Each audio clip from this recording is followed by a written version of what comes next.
Je ne suis pas technicien à ce point. Je voudrais, s'il n'y a pas d'autres questions, une dernière question.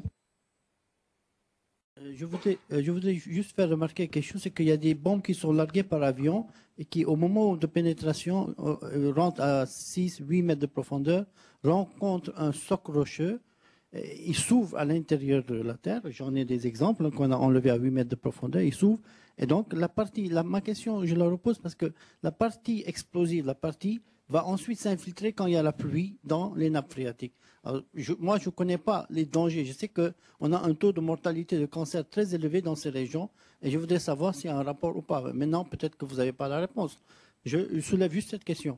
Et une petite remarque, parce que j'avais posé la question, j'avais dit dans mon intervention de ce matin qu'il y a eu plus de 3 millions de bombes à sous-munitions qui ont été jetées les 3 derniers jours de la guerre. Je ne comprenais pas la raison militaire. Mais maintenant, je vois que c'était pour se débarrasser des surplus, c'est tout.